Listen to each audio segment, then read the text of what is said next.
सूत जी बोले, हे ऋषिश्वरों, अश्वत्थामा के छोड़ने के उपरांत राजा युधिष्ठिर व श्री कृष्ण जी महाराज की आज्ञा पाकर दुर्योधन आदि कौरव और वीरों की लोथ जो रणभूमि में पड़ी थी उनके संबंधियों ने उठा लिया व दग्ध कर विधिपूर्वक उनका क्रियाकर्म किया।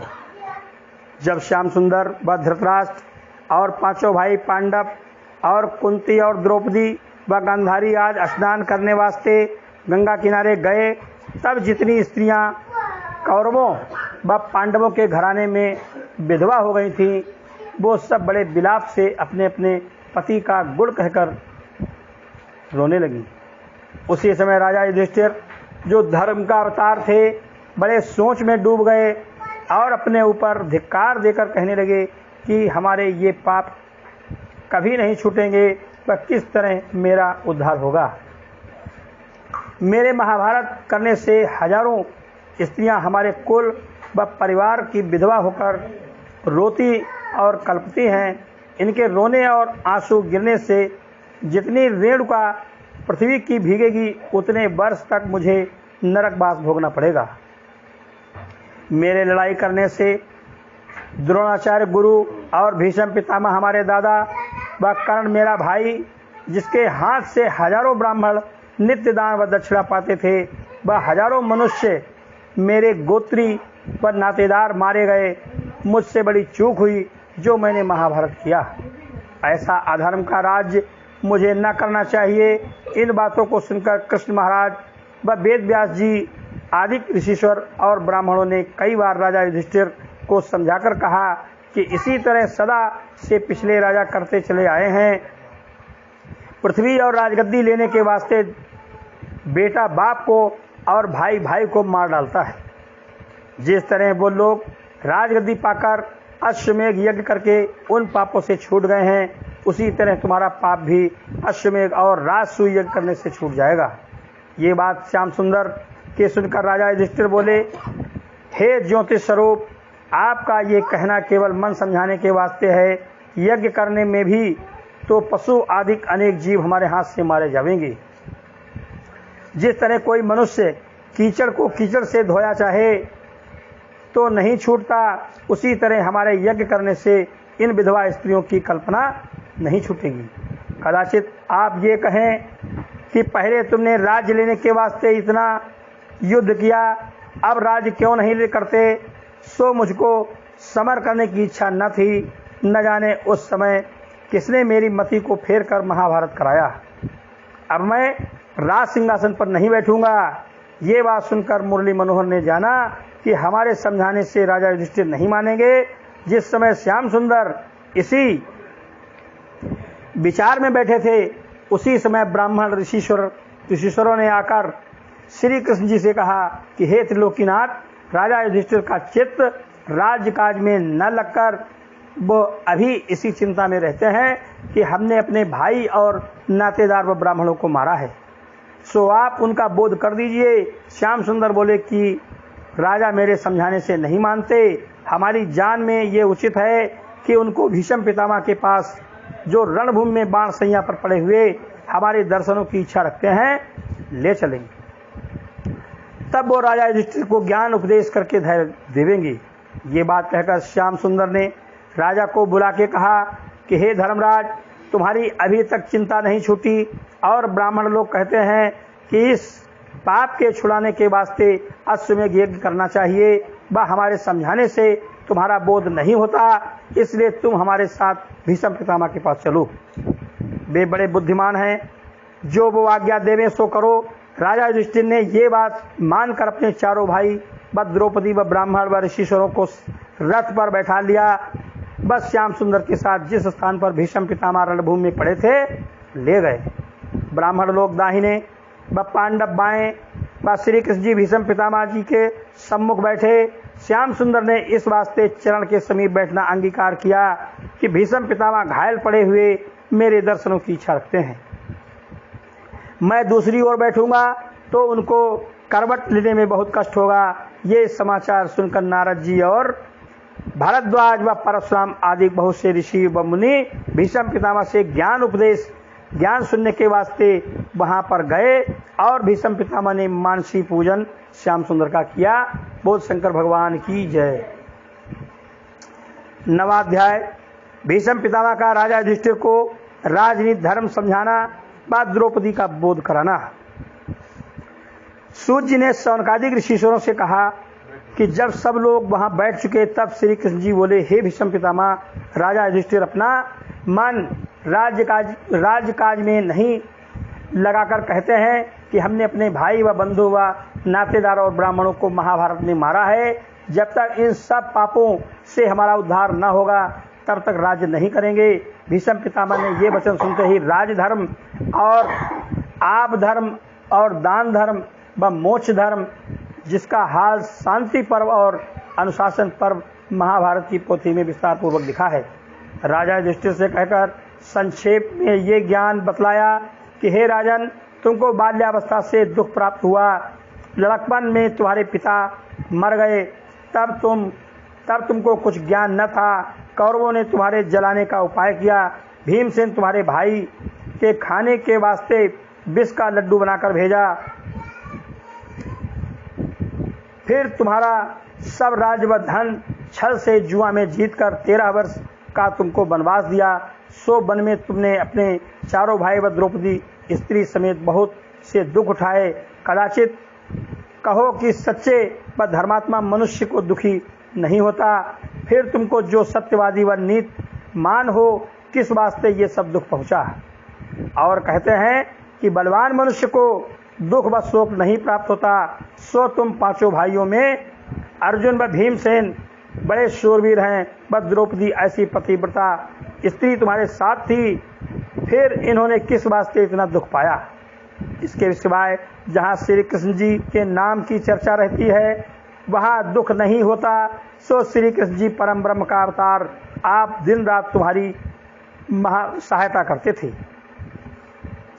फिर तुमने किस वास्ते इतना कष्ट सहा। सो हे राजन, तुम इस बात को विश्वास करके जानो कि परमेश्वर की इच्छा अनुसार जिसको जैसा होनहार है उससे पृथक दूसरी बात नहीं हो सकती।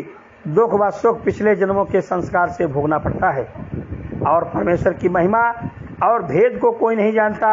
कोई मनुष्य किसी काम के वास्ते परिश्रम करके अपने मनोरथ को पहुंच जाता है और बहुत मनुष्य जन्म भर उद्योग और परिश्रम करने से भी अपने अर्थ को नहीं पाते। इसलिए सबका उत्तम व मध्यम परमेश्वर की इच्छा पर समझना चाहिए। जो वो चाहते हैं सो होता है। इसलिए बुद्धिमान और ज्ञानी उसी को समझना चाहिए जो हर्ष व शोक को बराबर जानकर परमेश्वर की इच्छा पर आनंद रहता है। और जो कोई नारायण जी की आज्ञा ऊपर संतोष न रखकर थोड़े से दुख पहुंचने में रो देता है और जब उसको रोने से कुछ नहीं होता तब हार मानकर कहता है कि नारायण जी की इच्छा यूं ही थी, उसे महामूर्ख जानना चाहिए। हे राजन, मनुष्य के चिंता और परिश्रम करने से कुछ नहीं होता। सब काम हरि इच्छा से होते हैं, जिसको होनहार कहते हैं। और ये श्री कृष्ण जो साक्षात त्रिलोकीनाथ अपना स्वरूप छिपाकर जगत में लीला करते हैं, इनके भेद को कोई नहीं जानता। ये अर्जुन को अपना भक्त जानकर उसके सारथी हुए थे। इनकी महिमा और बड़ाई कहाँ तक तुमसे वर्णन करूं। हे राजन, जो लोग परमेश्वर की इच्छा पर आनंद से रहकर अपना जन्म तप व जप व हरि चरणों में ध्यान में काटते हैं, उनके नाम सुनो। उनमें एक महादेव सदा कैलाश पर्वत पर बैठे हुए नारायण जी के तप व ध्यान के सिवाय संसारी व्यवहार से कुछ काम नहीं रखते। दूसरे नारद जी आठों पहर मगन व आनंद मूर्ति में रहकर जिस जगह उनका मन चाहता है वीणा बजाकर ज्योति स्वरूप का भजन व गुण गाते फिरते हैं। तीसरे कपिल देव मुनि दिन रात श्री परम ब्रह्म का जप और ध्यान करके अकेले गंगा सागर पर बैठे रहते हैं। चौथे सुखदेव जी जन्म से संसारी माया मोह में नहीं लिपटकर आठों पहर बैकुंठ धाम की कथा गाया करते हैं। पांचवें राजा बलि ने जब जाना कि श्याम सुंदर की इच्छा यो ही है कि मैं राज सिंहासन पर न रहूं, तब सब राज्य अपना वामन भगवान को अर्पण कर दिया। हे युधिष्ठिर, तुम जानते हो कि मैंने अपने भाई और नातेदार और ब्राह्मणों को मारा है, सो ऐसा समझना ना चाहिए। तुम कौन हो? तुम कौन हो? तुम्हारा किया कुछ नहीं हो सकता। जो बात नारायण जी ने चाहा सो किया, और जब जो चाहेंगे सो करेंगे। उमा दार योषित की नाई, सबह नचावत राम गोसाई।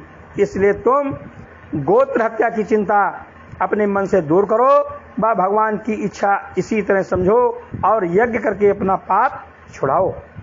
और प्रजा का पालन करना तुम्हारा धर्म है। कदाचित राज्य नहीं करोगे तो और पाप तुमको होगा। इतनी कथा सुनाकर सूत जी ने शौनकादिक ऋषिश्वरों से कहा कि जिस समय भीष्म पितामह ये सब ज्ञान व धर्म राजा युधिष्ठिर को समझाते थे, उस समय द्रौपदी वहां बैठी हुई भीष्म पितामह की ओर देख रही थी। जब उन्होंने सब धर्म कहते समय ये बात भी कही कि जिस सभा में धर्म का जानने वाला मनुष्य बैठा हो, वह उस जगह दूसरा कोई अधर्म की राह कुछ पाप करने की इच्छा करे, तो धर्मात्मा मनुष्य को उचित है कि दूसरे को पाप करने से वर्जित देवे। कदाचित वो मना करने की सामर्थ्य न रखता हो तो वहां से उठ जावे और परमेश्वर का ध्यान करे। ये भीष्म पितामह का वचन सुनते ही द्रौपदी ने राजा युधिष्ठिर व अर्जुन की ओर देख पहले मुस्कुरा दिया, व फिर मन से लज्जित होकर विचार किया कि देखो राजा दुर्योधन की सभा में भीष्म पितामह के सामने अधर्म की राह मेरी ये दुर्दशा हुई, और दुशासन ने मुझको नंगी करने के वास्ते मेरा चीर खींचा। राजा दुर्योधन ने मुझे अपनी जंघा पर बैठाने के वास्ते कहा, ऐसी दुर्दशा होने पर भी मेरा प्राण नहीं निकला, व मैं अपना मुख लोगों को दिखलाती हूँ, ऐसे जीने से मर जाती तो उत्तम था। जब ये समझकर द्रौपदी बहुत उदास हो मन में अपने को धिक्कार देने लगी, तब भीष्म पितामह ने द्रौपदी का मुख मलिन देखते ही उनके हृदय की बात अपने ज्ञान से जानकर कहा कि हे बेटी, तुम अपने मन में कुछ सोच मत करो, ये सब धिक्कार मेरे ऊपर है। किस कारण कि जिस समय ये सब अधर्म तेरे ऊपर हुआ था, उस समय मैं भी वहां बैठा था, सो मैं दुर्योधन को इस अनीत से मना करना चाहता तो उसकी सामर्थ्य नहीं थी जो ऐसा अधर्म तेरे ऊपर करता, पर उस समय मेरे मन में ये ज्ञान नहीं आया। इससे बेटी, तुम निश्चय जानो कि श्याम सुंदर की इच्छा इसी तरह पर थी। जो बात वो चाहते हैं सो होती है, उनकी इच्छा में किसी की बुद्धि काम नहीं करती। वह इसका एक कारण और है, सुनो। कदाचित कोई मनुष्य कैसा भी ज्ञानी व महात्मा हो, अधर्मी की संगति करने से उसका ज्ञान नष्ट होकर समय पर काम नहीं आता, और जो लोग जिसका अन्न खाते हैं उसके समान उसकी बुद्धि हो जाती है। सो हम उन दिनों राजा दुर्योधन अधर्मी का अन्न खाकर उसी के साथ दिन रात रहते थे, इसलिए मुझे उस समय धर्म व अधर्म का विचार नहीं हुआ। अब हमको 56 दिन दाना पानी छोड़े व बाण सैया पर पड़े हो चुके हैं, इसलिए मेरे तन से राजा दुर्योधन के अन्न का विकार व उसके संग का प्रभाव निकल गया। तब मुझे इस बात का ज्ञान हुआ। और हे बेटी, इस तरह पर एक इतिहास महाभारत का कहते हैं, सुनो। पिछले युग में राजा शिव के यहाँ एक परमहंस महात्मा बड़े ज्ञानवान रहते थे, और राजा उनकी सेवा अच्छी तरह सच्ची प्रीति से करता था। उस राजा के नगर में एक ब्राह्मण ने अपनी बेटी का गहना सोनार को बनाने के वास्ते दिया, सो उस सोनार ने सोना बदलकर पीतल का गहना बनाया, बस उस पर सोने का मुलम्मा करके ब्राह्मण को दिया। सोनार ने करो हाल शुरू से लिखो। ब्राह्मण ने बिना जांचे वो गहना सोनार से लेकर अपनी बेटी को पहनाया। जब वो लड़की उसे पहनकर अपने ससुराल में गई, तब उसके पति ने पीतल का गहना देखकर मन में खेद माना और उसे अपने घर में न रखकर ब्राह्मण के स्थान पर विदा कर दिया, वह फिर अपने यहाँ नहीं बुलाया। जब उस ब्राह्मण ने बहुत उदास होकर राजा के पास नालिश किया, तब राजा शिव ने सोनार का अपराध सत्य जानकर सब अन्न व धन उसका लूट के अपने स्थान में भिजवा दिया। एक दिन राज मंदिर में उसी अन्न की रसोई तैयार हुई और उसमें परमहंस ने भी भोजन किया।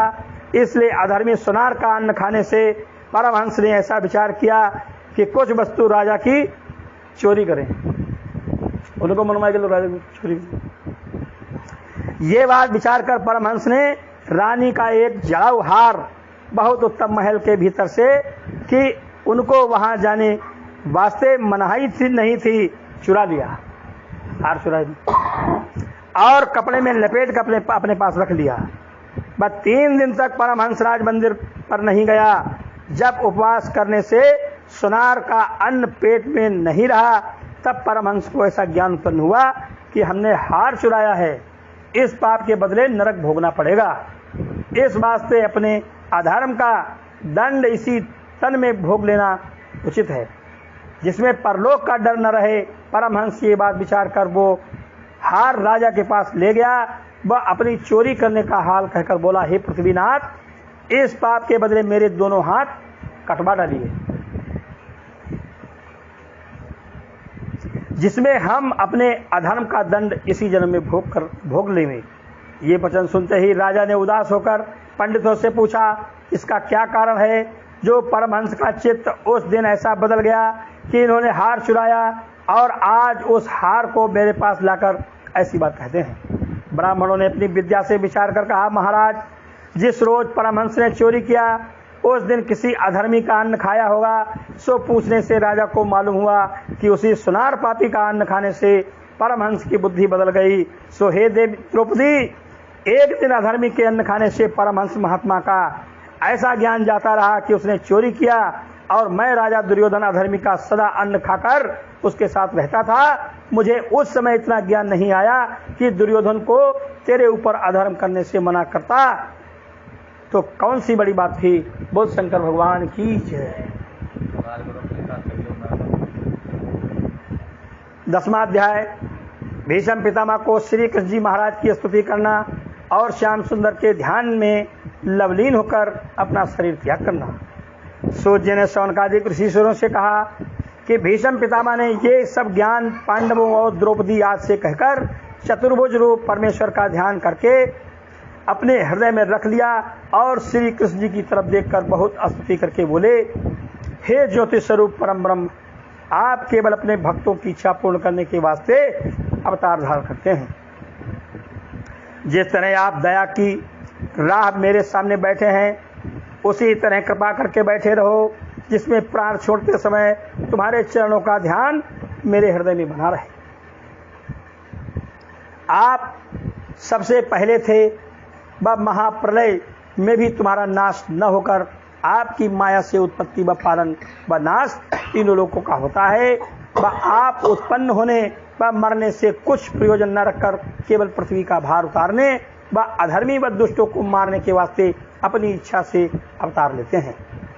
तुम्हारे अवतार लेने का ये कारण है कि जिसमें संसारी लोग आपकी सांवली मूर्ति, सांवली सूरत मोहिनी मूर्ति का ध्यान जो सब गुणों से भरी है अपने हृदय में रखें, वह पापों से छूटकर भवसागर पार उतर जावे। तुम्हारी दया व कृपा अपने भक्तों पर इतनी है कि अपने भक्त अर्जुन के प्राण की रक्षा करने के वास्ते उसके सारथी होकर आप आगे बैठे और अर्जुन को अपने पीछे बैठा रहा। जिस समय मैं चोखे चोखे बाण अर्जुन पर चलाता था, उस समय काल भी उन बाणों के सामने होता तो भाग जाता। सो आपने अर्जुन की रक्षा करके उन तीरों से बचाया और उन बाणों के घाव अपने अंग पर उठाया। सो मेरे बाणों के घाव से तुम्हारी सांवली सूरत पर रक्त के छींटे मूंगे के समान ऐसे शोभायमान दिखाई देते थे, जिसकी शोभा वर्णन नहीं हो सकती।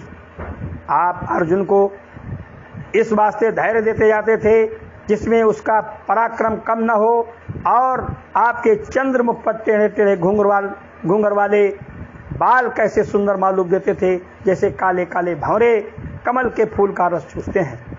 तुम्हारे मुखारबिंद पर धूल उड़कर पड़ने और पसीना होने से कैसा मालूम देता था, जैसे फूल पर ओस की बूंदें रहती हैं, और वो पसीना तुम अपने पीताम्बर से पोंछकर दाहिने हाथ कोड़ा व बाएं हाथ में रास घोड़ों के लिए हुए रथ को जल्दी से मेरी तरफ दौड़ाते थे। सो मैं चाहता हूँ कि वही आपका स्वरूप मेरी आंखों में बसा रहे, बस तुम्हारे कमल रूपी चरण मेरे हृदय के बाहर न जावे। आप अपने भक्तों का ऐसा मान रखते हैं कि महाभारत होने के पहले तुमने प्रण किया था कि हम शस्त्र नहीं चलाएंगे, केवल रथवानी करके शंख बजावेंगे, और हमने प्रतिज्ञा की थी जो मैं भीष्म पितामह कि आपको लड़ाई में विकल करके तुम्हारा प्रण छुड़ाकर तुमसे अस्त्र धराऊं। सो आपने भक्त पक्ष की राह से विचारा कि मेरा प्रण छूट जाए तो संदेह नहीं, पर मेरे भक्त की प्रतिज्ञा न छूटे। ये समझकर जब मैंने अर्जुन के रथ का पहिया तोड़कर घोड़ों को मार डाला और उसके रथ की ध्वजा व धनुष को काट के गिरा दिया, तब आप क्रोध करके उसी रथ का टूटा हुआ पहिया उठाकर मेरे मारने के वास्ते दौड़े। उस समय तुम कैसे सुंदर मालूम देते थे, जैसे श्याम घटा बिजली के साथ बड़े धूमधाम से चढ़े। उसके गिरने का ये कारण है कि जब आपने प्रतिज्ञा छोड़कर शस्त्र धरा, तब पृथ्वी ये समझकर मारे डर के कांपने लगी कि श्याम सुंदर ने मेरा भार उतारने के वास्ते अवतार लिया है, कहीं वो अपना प्रण न तोड़ देवे। पृथ्वी के हृदय की बात तुमने जानकर उसको धैर्य देने के वास्ते अपना पीतांबर गिरा दिया कि तू मत डर, अपने भक्तों का प्रण रखने के वास्ते मैंने अपनी प्रतिज्ञा छोड़ी है, तेरा भार हम उतारेंगे। जिस तरह कोई मनुष्य अपनी वस्तु दूसरे के बोध करने के वास्ते गिरा धर देता है, उसी तरह तुमने अपना पीतांबर गिराकर पृथ्वी को धैर्य दिया। और जब मैं चाहता था कि सब सेना पांडवों की मार कर हटा दूं, तब तुम मेरे रथ के चारों तरफ आन कर अपने अनेक रूप दिखलाते थे, जिसमें मेरा चित्त घबरा जावे। जब मैं अनेक रूप देखने से विकल होकर ये नहीं समझता था कि इसमें कौन रूप सत्य और कौन रूप माया का है, तब फिर तुम अपने निज रूप में रहकर मेरी बहुत प्रशंसा करते थे। जब मैं उन बातों को समझता हूँ तब मुझे बड़ी लज्जा आती है और अपने को अपराधी समझकर आपके सामने अपना मुंह नहीं दिखलाने सकता। आप दयालु अपने भक्तों को ज्ञान देकर उनका मनोरथ पूर्ण करने वाले हैं, इसलिए तुमने मुझे जो मरने के निकट पहुंचा था बिना बुलाए आनकर अपना दर्शन दिया, नहीं तो मरते समय बड़े बड़े मुनि और ऋषिश्वर ज्ञानियों को ध्यान में भी तुम्हारा दर्शन जल्दी नहीं मिलता। किस वास्ते कि अंत समय मनुष्य को इतना दुख होता है जितना कष्ट 60,000 बिच्छू के एक साथ डंक मारने से होता है। इसलिए उस समय पीड़ा से मनुष्य अचेत होकर उसका चित्त ठिकाने नहीं रहता। उस समय तुम्हारी कृपा होने से जिसका ज्ञान बना रहता है, वो आदमी तुम्हारे चरणों का ध्यान हृदय में रखकर भवसागर पार उतर जाता है। इसलिए मैं तुमसे यही चाहता हूं कि ये स्वरूप आपका मेरी आंखों के भीतर बसकर तुम्हारे चरणों में मेरा मन लगा रहे। ये स्तुति करने के उपरांत भीष्म पितामह ने ज्योतिष स्वरूप का ध्यान हृदय में रखकर श्याम सुंदर और सब ऋषिश्वर और मुनीश्वरों को दंडवत करके अपनी आंख बंद कर लिया और योगाभ्यास के साथ अपना तन छोड़कर वैकुंठ वास किया। उस समय देवताओं ने आकाश से उन पर फूलों की वर्षा की। बोल शंकर भगवान की जय। 11वां अध्याय राजा युधिष्ठिर का राजगद्दी पर बैठना और भीष्म पितामह का क्रियाकर्म करना और परीक्षित के मारने के वास्ते अश्वत्थामा का ब्रह्मास्त्र चलाना। जो उत्तरा नाम अभिमन्यु की स्त्री के पेट में था, वो श्याम सुंदर का परीक्षित की रक्षा करना था। बहुत बढ़िया कथा है। सूत जी ने सौनकादि ऋषिश्वरों से कहा कि भीष्म पितामह के मरने का सोच श्री कृष्ण जी व पांडवों ने बहुत किया। फिर मुरली मनोहर ने राजा युधिष्ठिर को समझाया कि जिस तरह की मृत्यु संसार में भीष्म पितामह ने पाई, इस तरह की मृत्यु दूसरे को पाना बहुत दुर्लभ है। संसार में जिसने तन धारण किया वह एक दिन अवश्य मरेगा। इस वास्ते इनके मरने का शोक छोड़कर हर्ष मनाना चाहिए। जो कोई मनुष्य का तन पाकर संसारी माया मोह में फंसा रहे, वह परमेश्वर से विमुख रहकर जन्म अपना वृथा गवावे, उसके वास्ते रोना उचित है। जो भीष्म पितामह संसार में भक्ति पूर्वक व धर्म संयुक्त रहकर शरीर त्यागने के उपरांत वैकुंठ को गए, इसलिए इनके मरने का शोक नहीं करना चाहिए। ये वचन सुनकर राजा युधिष्ठिर ने अपने मन को धैर्य दिया। बस श्याम सुंदर की आज्ञा से भीष्म पितामह की क्रिया और कर्म किया। जब मुरली मनोहर बस ऋषिश्वर और मुनीश्वरों ने राजा युधिष्ठिर को हस्तिनापुर में लाकर राजगद्दी पर बैठाया, तब श्री कृष्ण जी महाभारत होने व पृथ्वी का भार उतारने से बहुत प्रसन्न होकर बोले, हे राजन, तुम प्रजा का पालन करके कुल परिवार समेत राज्य का सुख भोगो और जो कुछ तुम्हारे मन में सोच है उसको छोड़ दो। ये बात मुरली मनोहर ने राजा को समझाकर उनसे अश्वमेघ यज्ञ कराया। वह कुछ दिन वहां रहकर राजा युधिष्ठिर से कहा, अब हम द्वारिकापुरी को जाएंगे। जिस समय श्याम सुंदर द्वारिका जाने की इच्छा रखते थे, उसी समय अश्वत्थामा ने सिर मोड़ने और मणि निकाल लेने की लज्जा से राजा युधिष्ठिर आज पांचों भाइयों के जलाने के वास्ते ब्रह्मास्त्र चलाया। जब वो अस्त्र अपना 5 मुंह बनाकर पांडवों की तरफ आया, वह उस अस्त्र से एक छोटा सा अंगारा गर्भवती उत्तरा के पेट में घुस गया। वह उसके उदर में आग जलने लगी। तब वह उस जलने से व्याकुल होकर नंगे सिर दौड़ी हुई कुंती के पास चली गई। जब कुंती ने उसको अपने साथ श्याम सुंदर के पास ले जाकर उसके पेट में आग जलने का हाल कहा, तब श्री दुखभंजन ने सुदर्शन चक्र को आज्ञा दी कि तुम उत्तरा के पेट में जाकर ब्रह्मास्त्र की गर्मी से रक्षा करो। और स्वयं श्री कृष्ण जी भी अंगुष्ठ प्रमाण अपना रूप धरकर उत्तरा के पेट में चले गए और गदा हाथ में लेकर वहां घुमाने लगे।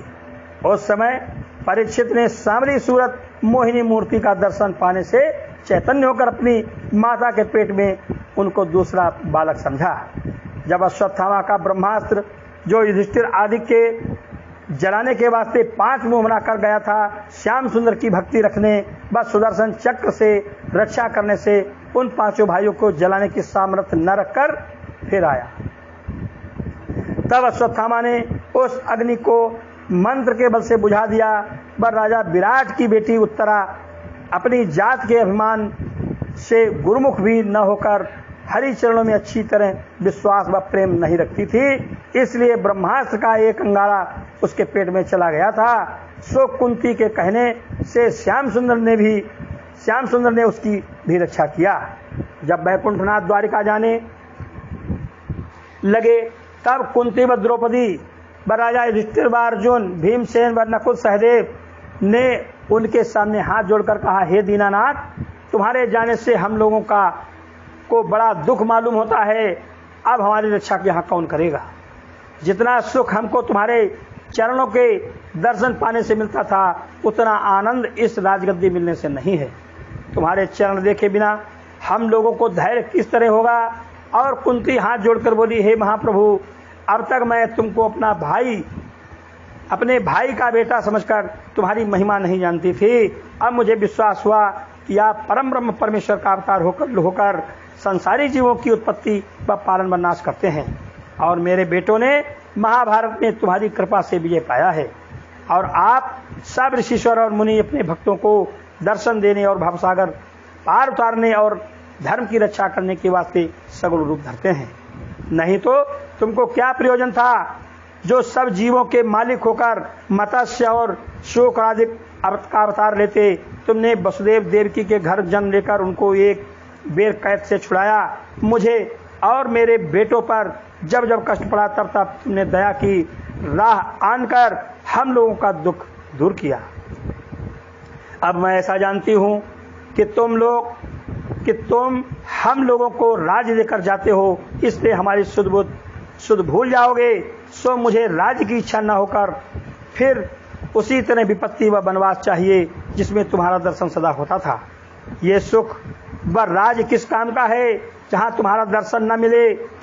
धन पाने से अभिमान अधिक होकर तुम्हारा भजन नहीं बन पड़ता, इसलिए तुम दीन पर अधिक दयालु होते हो। मनुष्य के वास्ते वो बात अच्छी होती है जिसमें परमेश्वर का ध्यान बना रहे।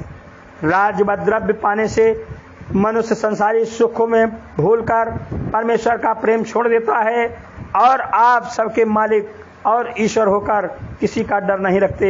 सूर्य और चंद्रमा तुम्हारी आज्ञा से दिन रात्रि फिरा करते हैं और अपने भक्तों पर तुम ऐसी कृपा और दया करते हो कि यशोदा पर दयालु होकर तुम अपनी इच्छा से उखल में बंध गए। नहीं तो तीनों लोकों में कौन ऐसा है जो तुम्हारी तरफ आंख उठाकर देख सके।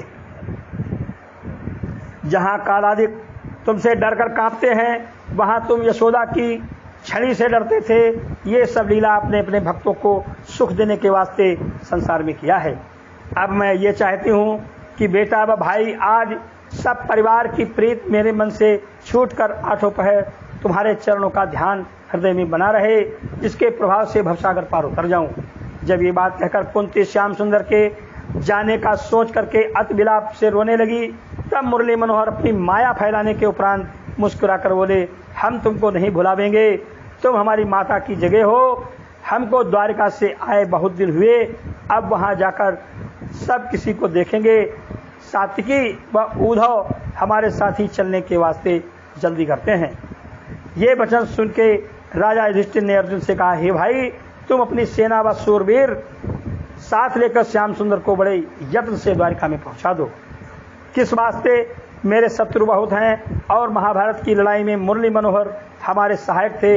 ऐसा न हो जो कोई हमारा शत्रु राह में उपाधि करे।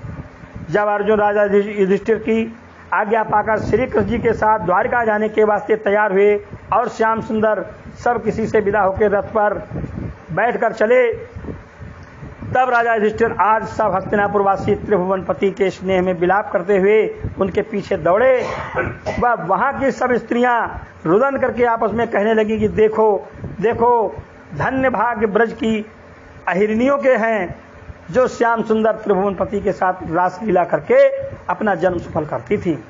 और बड़े भाग्य रुक्मिणी आज 16,108 स्त्रियों के समझना चाहिए जो ऐसा सुंदर मोहिनी मूर्ति स्वामी पाकर उनके साथ भोग और विलास करती हैं। ऐसी ऐसी बातें एक दूसरी से कहकर श्याम सुंदर पर फूल बरसाती थी। वह केशव मूर्ति उनकी बातें सुन के वह सच्चा प्रेम देखकर अपनी तिरछी चितवन से उनको देखते वह सुख देते हुए चले जाते थे। उस दिन श्री कृष्ण जी के वियोग का दुख जितना हस्तिनापुर वासियों को हुआ उसका हाल वर्णन नहीं हो सकता। जब श्री दीनानाथ ने देखा कि ये सब मेरे प्रेम में दूर तक चले आए, तब अपना रथ खड़ा करके सबको धैर्य देकर विदा किया। तब वो लोग पछताते हुए हस्तिनापुर फिर गए। बोल शंकर भगवान की जय। 12वां अध्याय श्री कृष्ण जी महाराज का द्वारिकापुरी में पहुंचना, बस सब द्वारिकावासियों का हर्ष मनाना। सूत जी ने कहा, जब सब कोई हस्तिनापुर फिर गए, तब श्याम सुंदर अर्जुन से बोले कि रथ को जल्दी चलाओ। ये वचन सुनकर अर्जुन ने रथ हाँका। जब मोहिनी मूर्ति की सेना विदर्भ देश, कुंडनपुर व कुंती देश व पंजाब व कश्मीर की राह से होती हुई चली, तब राह में सब देश के राजाओं ने आकर अपने अपने देश की सौगात वृंदावन बिहारी को भेंट किया। वह उनका दर्शन करके अपना जन्म सफल जाना। वह राह वाले श्याम सुंदर का दर्शन पाकर इस तरह उनकी स्तुति करते थे कि देखो, इन्हीं परम ब्रह्म परमेश्वर ने पृथ्वी के भार उतारने के वास्ते संसार में जन्म लिया है, जिनका दर्शन ब्रह्मा व महादेव आदि देवताओं को जल्दी ध्यान में नहीं मिलता। उनका दर्शन हम लोगों को बड़े भाग्य से प्राप्त हुआ और इन्होंने कौरव व पांडवों से महाभारत करा के पृथ्वी का भार उतारा। वह अनेक मनुष्य कहते थे, धन्य भाग्य यदुवंशियों के जो इनको अपना नातेदार समझकर दिन रात्रि इनकी सेवा में रहते हैं। इसी तरह सब छोटे बड़े उनकी महिमा व लीला कहकर प्रसन्न होते थे। जब तीसरे दिन द्वारिकापुरी के निकट पहुंचकर अपना 5 जन शंख बजाया, तब सब द्वारिकावासी मुरली मनोहर के आने का हाल जानकर बहुत आनंदित हो गए। श्री कृष्ण जी अपने पुत्र सांब पौत्र अनिरुद्ध को द्वारिकापुरी की रक्षा करने के वास्ते छोड़ गए थे। ये दोनों शंख ध्वनि की सुनते ही अपनी सेना व यदुवंशी व ब्राह्मण व ऋषिश्वरों को साथ लेकर गाते बजाते मुरली मनोहर को आगे से लेने के वास्ते गए व नगर में ढिंढोरा पिटवा दिया कि सब कोई गली व सड़क व अपने अपने द्वार पर मंगलाचार करे। सो सब द्वारकावासियों ने नगर में चंदन आदि सुगंध उड़ने के वास्ते छिड़कवा दिया। वह अपने अपने द्वार पर सब स्त्रियां अच्छा अच्छा गहना व कपड़ा पहनकर आरती लेकर वृंदावन बिहारी की पूजा करने के वास्ते खड़ी हो गईं। अनेक स्त्रियां 16 श्रृंगार करने के उपरांत अपनी अपनी खिड़की व कोठों पर बैठ व खड़ी होकर माँ के बिहारी की छवि देखने के वास्ते इच्छा करने लगी। जिस समय वह सांवली सूरत मोहिनी मूरत बड़ी तैयारी से द्वारिकापुरी में आए, उस समय सब छोटे बड़ों ने उनका दर्शन पाकर फूलों की वर्षा किया। व जिस तरह मुर्दे के तन में प्राण आ जावे, उसी तरह सबों ने नया जन्म पाकर हर्ष मनाया। और मुरली मनोहर ने मिलते समय बड़ों को दंडवत व बराबर बालों से गले मिलकर व छोटों को आशीष दिया। व प्रजा लोगों की भेंट हाथ से छूकर उनका सम्मान किया और अपने मंदिर में जाकर माता पिता के चरणों में सिर रखा। वसुदेव देव की व राजा उग्रसेन पांडवों की विजय होना सुनकर बहुत प्रसन्न हुए और सब द्वारिकावासियों ने दीनानाथ से कहा, महाराज, हम लोग तुम्हें देखे बिना अंधे हो रहे थे। जिस तरह अंधियारी रात में बिना चंद्रमा आंख होने से भी कुछ दिखाई नहीं पड़ता और आंख वाला चंद्रमा को याद करता है, वही हाल हमारा था। वह द्वारिकावासी स्त्रियां श्याम सुंदर को देखकर इस तरह प्रसन्न हुई जिस तरह चकोर चंद्रमा के देखने से आनंदित हो जाता है। और जब श्याम सुंदर महलों में पहुंचे, तब रुक्मिणी आज सब स्त्रियों ने अपने अपने महल में खड़ी होकर उनका बड़ा सम्मान किया और उन्होंने जो नंदलाल जी के पीछे अच्छा गहना व कपड़ा नहीं पहनती थी, उस दिन प्रसन्न होकर अपना अपना श्रृंगार किया और एक ही समय में अपने अनेक रूप धारण करके श्याम सुंदर सब महलों में गए और सब छोटे बड़े द्वारिकावासियों को सुख दिया। बोल शंकर भगवान की जय।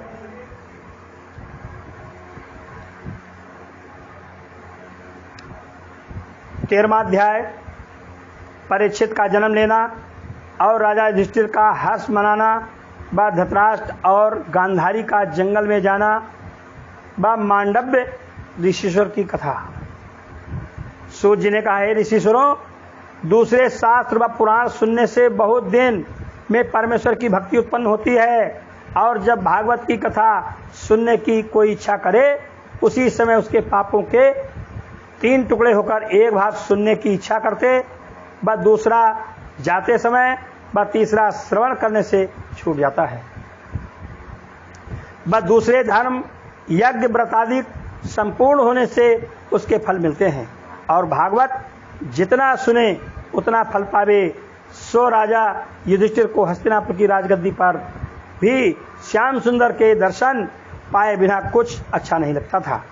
दिन रात उन्हीं के चरणों का ध्यान अपने हृदय में रखकर राजकाज करते थे। सो तुम लोग अब परीक्षित के जन्म लेने का हाल सुनो।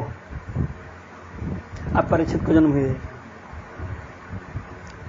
जब परीक्षित उत्तरा के पेट से उत्पन्न हुआ, तब आंख खोलकर चारों तरफ इस इच्छा से ताकने लगा कि जो स्वरूप मैंने माता के उदर में देखा था वो कहाँ है। परंतु इस भेद को किसी ने नहीं जाना और राजा युधिष्ठिर ने बड़े उत्साह से नांदी मुख श्राद्ध किया व मंगलाचार मनाकर ब्राह्मणों याचकों को मुंह मांगा दान दक्षिणा दिया। जब ज्योतिषी पंडितों को बुलाकर जन्म लगन का हाल पूछा, तब पंडितों ने विचार कर कहा, ये बालक जन्म लेते ही आंख खोलकर सबकी परीक्षा लेता था, इसलिए परीक्षित नाम रखो।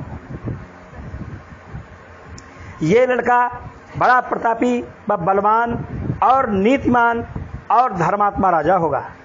प्रजा लोग इससे बड़ा सुख पावेंगे और तुम्हारा नाम और कीर्ति व यश इस बालक से चारों दिशाओं में अधिक फैलेगा।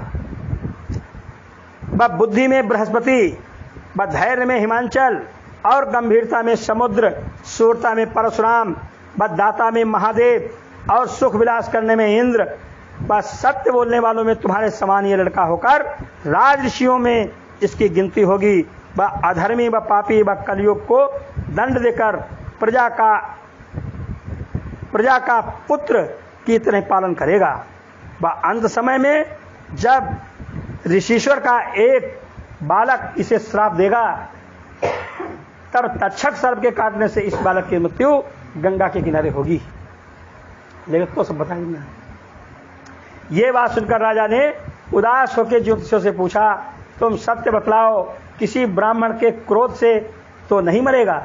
सांप के काटने से मरना हमारे कुल में अच्छा होता है, ऐसा न हो किसी महात्मा व ब्राह्मण व साधु व संत के श्राप व क्रोध से मरे। ज्योतिषी ने कहा, हे युधिष्ठिर, ये लड़का तुम्हारे कुल में हरि भक्त होकर साधु व ब्राह्मण व महात्माओं की सेवा करे रहेगा।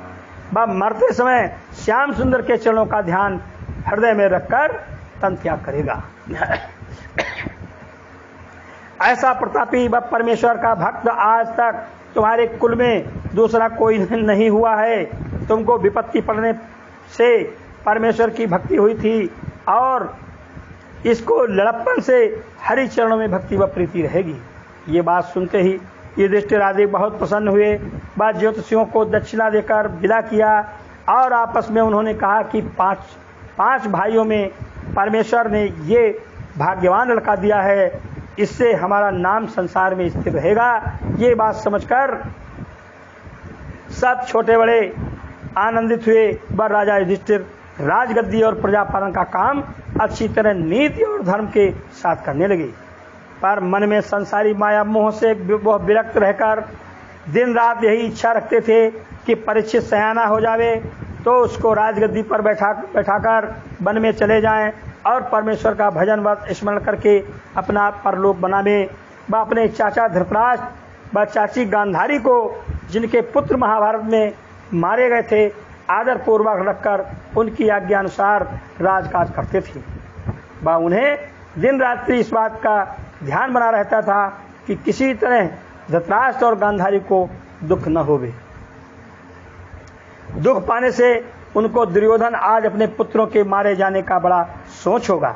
धृतराष्ट्र ने राजा युधिष्ठिर का सेवा करना व आज्ञा मानना देखकर कहा, हे राजन, मैं मन से कभी ये बात नहीं चाहता था कि तुम्हारे साथ शत्रुता करूं, पर न मालूम कौन मेरी बुद्धि फेर देता था। ये वचन सुनकर राजा युधिष्ठिर बोले, हे चाचा, दिन भर लड़ाई करके जब संध्या को मैं डेरे पर आता था, उस समय ये विचार करता था कि 4 दिन के जीवन के वास्ते अपने भाई बंधुओं को मारना उचित नहीं है। कल से महाभारत बंद करूंगा। जब प्रातःकाल सोकर उठता था, फिर लड़ाई की तैयारी करके युद्ध करता था। इसलिए समझना चाहिए कि इसी तरह सबके भाग्य में मृत्यु लिखी थी। हरी इच्छा से में कोई युक्ति नहीं लगती। जो ईश्वर ने चाहा सो किया। ऐसी बातें कहकर राजा युधिष्ठिर धृतराष्ट्र व गांधारी का बोध करते थे और राजा युधिष्ठिर के राज्य में ऐसा धर्म था कि श्याम सुंदर की दया से प्रजा की इच्छा अनुसार पानी बरसता था और असमय में भी फूल व फल वृक्षों में लगे रहते थे। बस सब छोटे बड़े आनंद से रहकर बाघ व बकरी एक घाट पानी पीते थे। जब उन्हीं दिनों में विदुर जी 1 वर्ष के उपरांत तीर्थ यात्रा करते हुए यमुना के किनारे मैत्रेय ऋषिश्वर के स्थान पर आए, तब उन्होंने ऋषिश्वर से दुर्योधन आज कौरवों के मारे जाने का हाल व युधिष्ठिर का राजगद्दी पर बैठना सुनकर बड़ा सोच किया। और यह भी विदुर जी को वहां मालूम हुआ कि राजा युधिष्ठिर धृतराष्ट्र व गांधारी को अपने स्थान में सुख व सम्मान से रखते हैं। ये समाचार सुनकर विदुर ने चित्त में बड़ा खेद करके कहा, देखो, बड़े आश्चर्य की बात है कि धृतराष्ट्र का मन ऐसी विपत्ति पड़ने व राज्य छूटने व 100 बेटों के मारे जाने से भी अभी तक संसारी माया से विरक्त नहीं हुआ। वह राजा युधिष्ठिर के यहाँ रहना ही चाहता है। इसलिए हम धृतराष्ट्र को संसारी मोह छुड़ाने की राह दिखला देवें तो इसमें उनका भला होगा। जब ऐसा विचार कर विदुर जी ने परमेश्वर की इच्छा पर संतोष किया, वह हस्तिनापुर में राज मंदिर पर गए। तब राजा युधिष्ठिर ने बहुत आदर व सम्मान करके हाथ जोड़कर उनसे कहा कि तुमने हमारे कुल में श्याम सुंदर के भक्त उत्पन्न होकर बड़ी कृपा से अपना दर्शन हमको दिया व अपने चरणों से हमारा घर पवित्र किया। आपके हृदय में 8 पहर परमेश्वर का वास रहता है।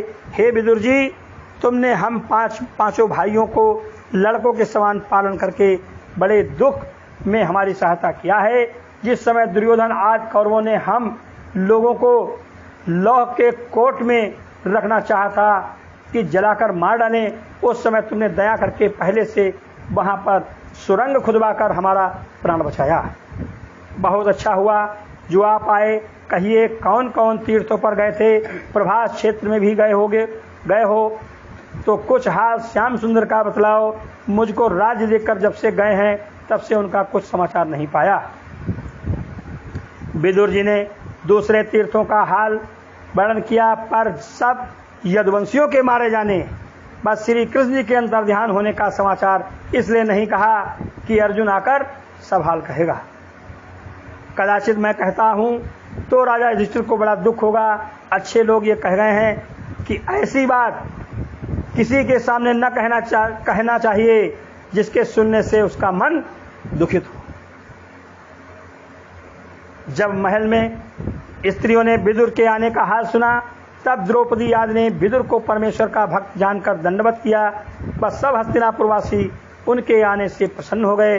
जब विदुर जी ने वहां से धृतराष्ट्र के द्वार पर जाकर उन्हें व गांधारी को दंडवत किया, तब धृतराष्ट्र ने विदुर से गले मिलने के उपरांत रोकर कहा, हे भाई, तुम्हारे जाने के पीछे मेरे ऊपर बड़ा दुख पड़ा।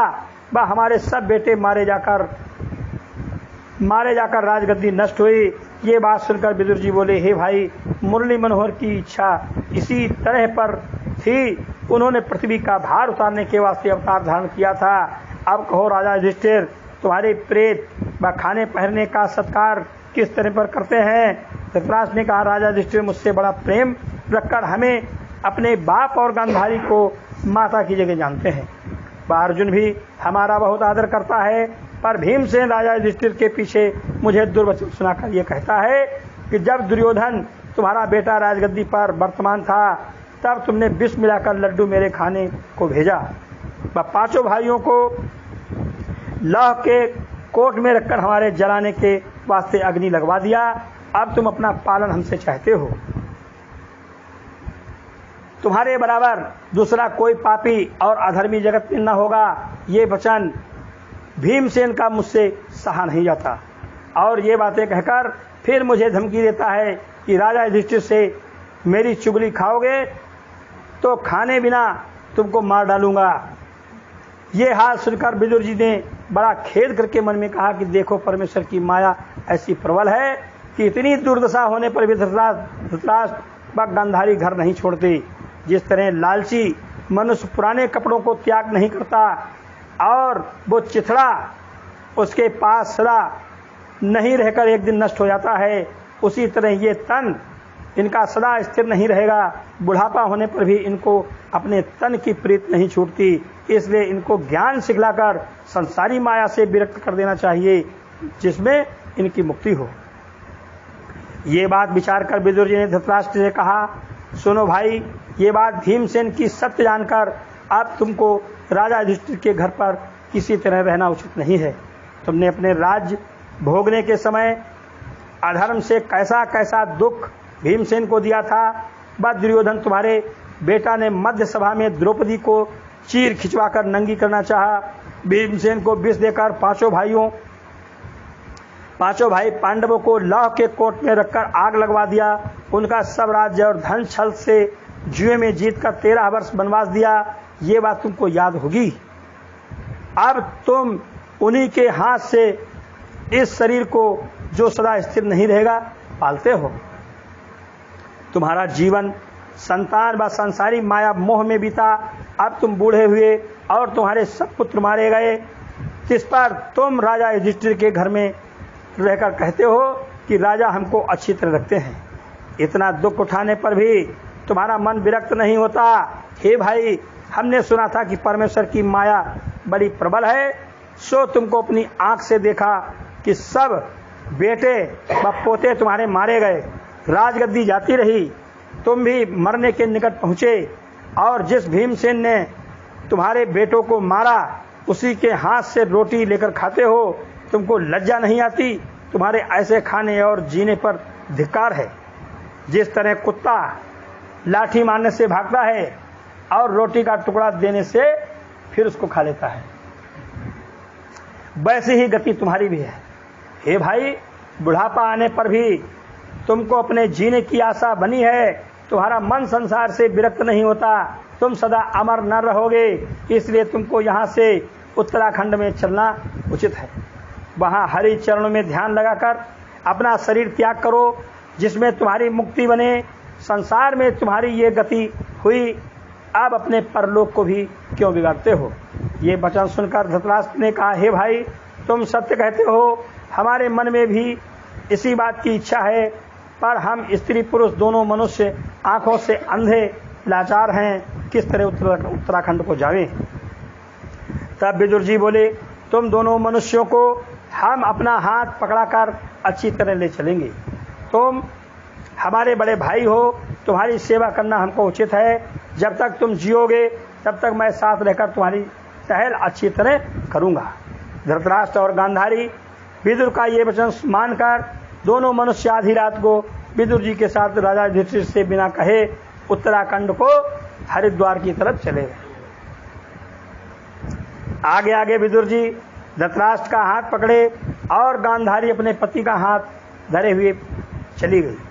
जब प्रातः समय राजा युधिष्ठिर स्नान और नित्य नियम करके माता पिता को दंडवत करने के वास्ते उनके स्थान पर गए, तब मकान सूना पाकर बड़ा सोच करके मन में विचार किया कि वो लोग अपने बेटों के शोक में या मुझसे दुखित होकर न मालूम कहाँ चले गए, अथवा मेरा कुछ अपराध समझकर गंगा में डूब मरे।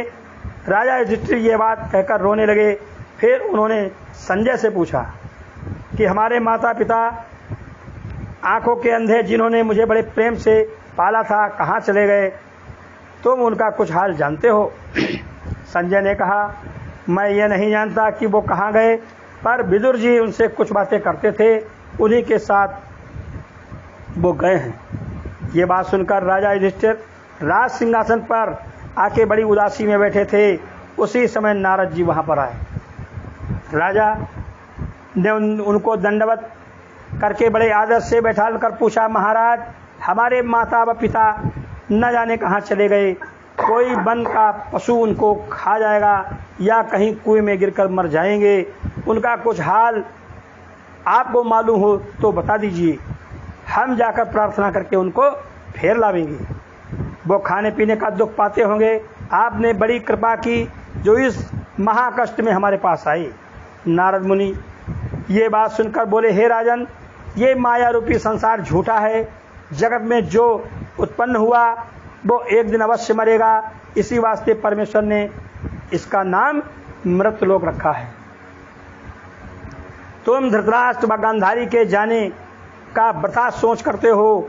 दुख व सुख किसी के अधीन नहीं रहता, ये दोनों वस्तु परमेश्वर के हाथ हैं। जिस तरह खेलते समय बहुत से बालक एक जगह इकट्ठे होकर संपूर्ण खेल होने के उपरांत अलग हो जाते हैं, उसी तरह नारायण जी संसार को रचकर फिर गुप्त कर देते हैं। तुम जो उनके खाने और पहनने का सोच करते हो, ये भी परमेश्वर के अधीन समझो। जब बालक गर्भ में रहता है तब उसे कौन खाने को देता है? जिसकी जीविका परमेश्वर ने जहाँ बना दी है उसी जगह वो उसको पहुँचाता है। इसलिए उनकी चिंता ना करो। जिस तरह मनुष्य बैल को नाथ कर जिधर चाहे उधर ले जाता है, उसका कुछ बस नहीं चलता, उसी तरह संसारी मनुष्य अपनी स्त्री व बालक व धन के जाल में माया रूपी रस्सी से बंधे हैं।